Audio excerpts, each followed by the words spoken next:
Hi guys, DevilHunterXYZ, and I have another movie review. And of course this time I decided to go out of my way to watch Spider-Man Across the Spider-Verse, which is the more or less the direct sequel to Spider-Man Into the Spider-Verse, which I kind of had to go back and rewatch since it's been quite some time.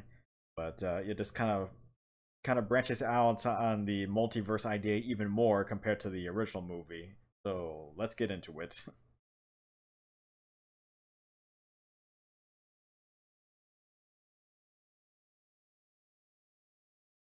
Alright, so for the summary of this movie, it's kind of a long movie, and so I'm gonna have to break this up to multiple sections, but it starts out on Earth 65, kind of focusing on Gwen Stacy, and it pretty much just kind of recaps on some of the events in the first movie, but it also kind of shares detail on her journey becoming Spider-Woman, and that she ended up accidentally killing Peter Parker when he transformed into the Lizard. And at this point, she was just kind of feeling distant, as like she didn't really have any friends, and she doesn't really seem to connect with anyone. And of course, it later on leads into a fight against Vulture from like another alternate Renaissance-esque dimension.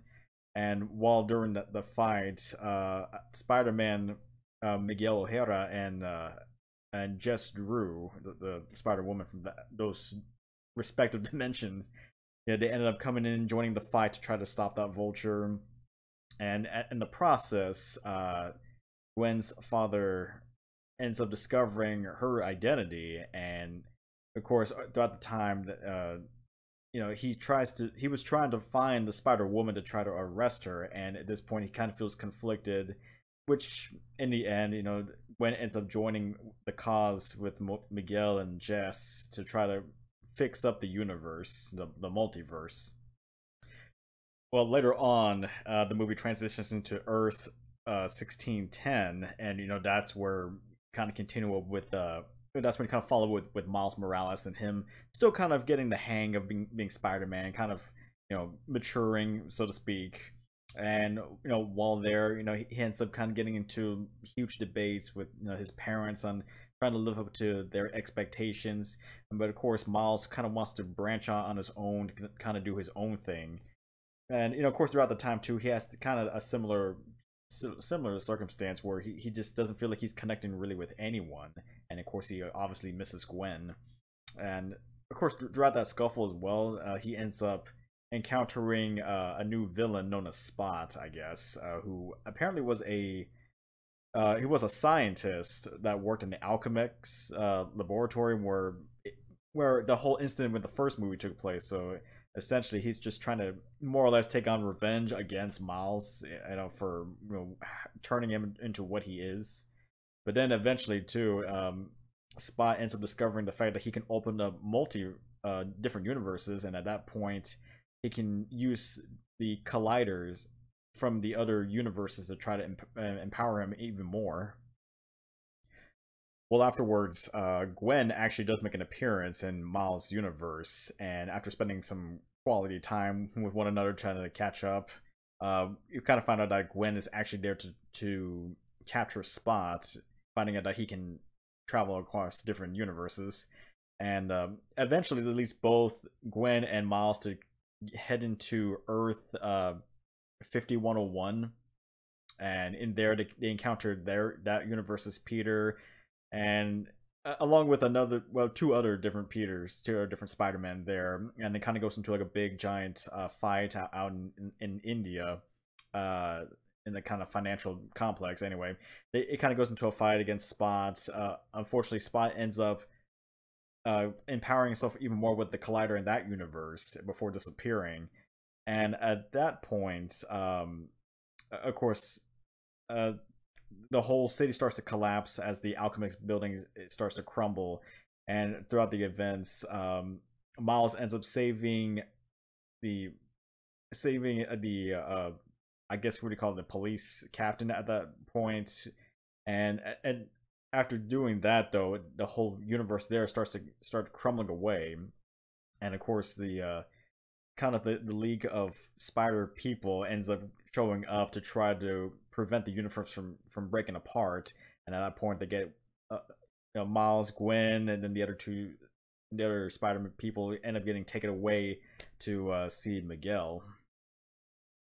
All right, so we get sent to Earth 928, and at this point, this is kind of where the Spider Society takes place, with Miguel O'Hara being the kind of the commander of it. And of course, his goal is just to try to fix all the anomalies, try to put the multiverse back in its place. And while there, he kind of reveals to Miles, who got in the way of the operation, he reveals to him that Miles wasn't supposed to be ever Spider-Man. That spider bite he obtained was supposed to be for a different person altogether. So he was kind of the original anomaly, and that the spider came from a different universe altogether. And then on top of that, he also said that there is a canon event that's supposed to happen, that's supposed to kind of set the foundation for the universe to, continue in place. And that being, I guess one of that being the death of a police captain. And of course, Miles realizes that his father is about to be a captain, so he realizes that that Spot is there to try to most likely kill off Miles's father.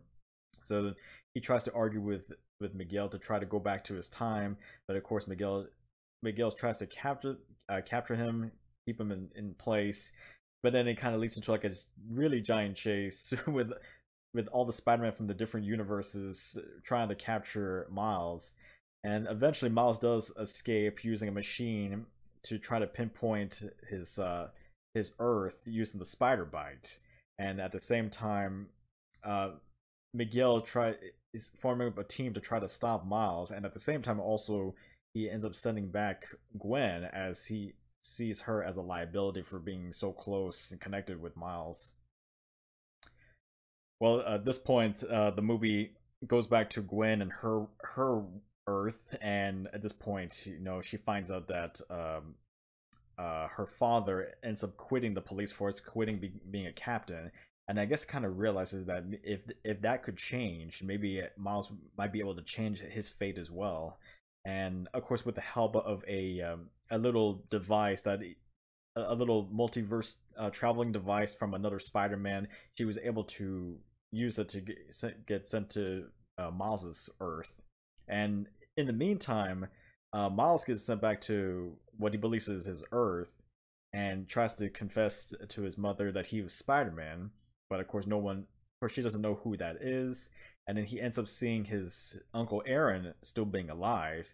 And then eventually it kind of clicks in that he is not on his current Earth. He's on Earth 42, which was the origin of the spider bite, since the spider was from a different universe to begin with.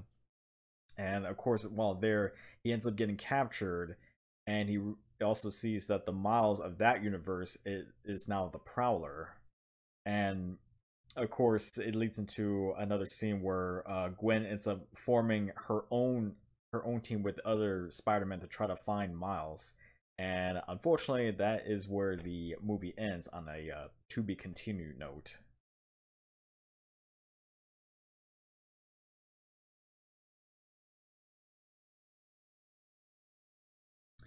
Well, for the good of the movie, one thing that I can say is the different art styles that this movie has.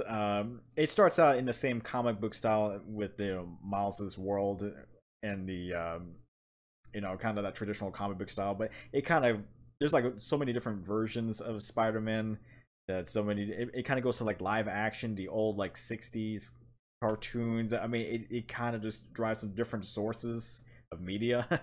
So there's like a lot of different Spider-Man out there, and I like how it tries to pay homage to all those different art styles. The second good, I would say, is the action.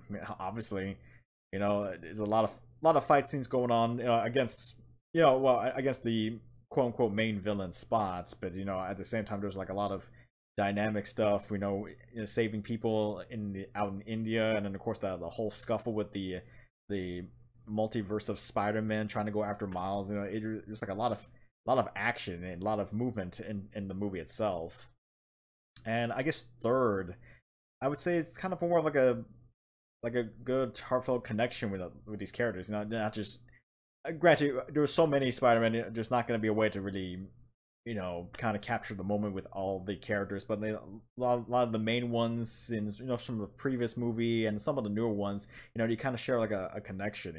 It's kind of almost like a family in a way.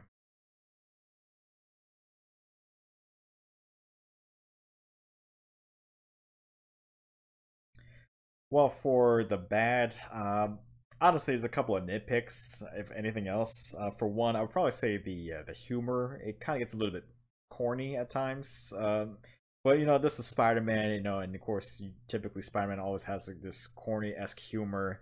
But there are times it kind of gets a little bit almost cringy. It kind of does. It kind of gets a little bit cringy at times, and along with that, I would probably say also the it's just kind of a giant build-up. It obviously leaves you on a cliffhanger, but it kind of begs for more. Considering the fact that there really is no real villain in this movie. I mean, you have Spots, but he's just kind of quickly forgotten after about halfway through the movie. And then, of course, I guess to try to have Miguel O'Hara as somewhat of a villain-esque role, I guess it's just not really there quite all the way. But yeah, there really was no real villain, and it was just more Miles just kind of understanding who he is and just kind of more understanding the fate of what he has to do, more or less.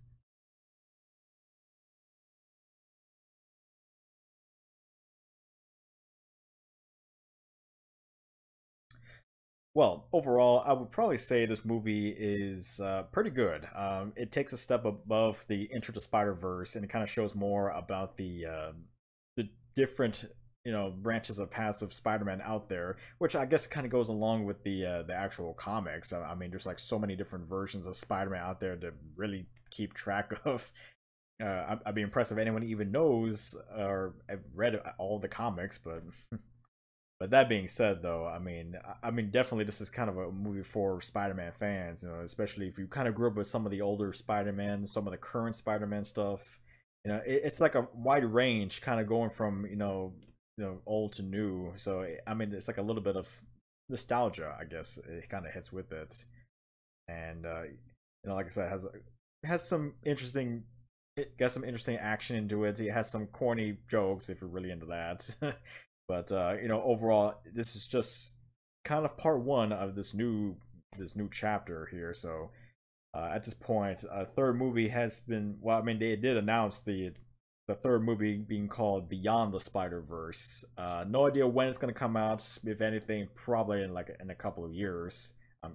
Just kind of a guess, but yeah, I mean, it's just all kind of a giant build up to, I guess, maybe the finale. Who knows? But that being said, though, I say this is definitely still worth a watch. If you liked Into the Spider-Verse, Across the Spider-Verse is right up there. And if I were going to give it a final score, I would probably say more like a I'll give it a 9 out of 10. Actually, it was a pretty good movie. Like I said, a lot of action, a lot of musical scores. The visuals are very impressive. I'm kind of just impressed on how they pulled off some of the stuff and throughout the movie. Really, is all this animation stuff and visuals, how they pulled off throughout the movie. It works pretty well, surprisingly. But that being said, though, hopefully the final movie or the third movie will live up to that expectations, and hopefully will be coming out pretty soon. All right, guys, this is DevilHunterXYZ, and until next time.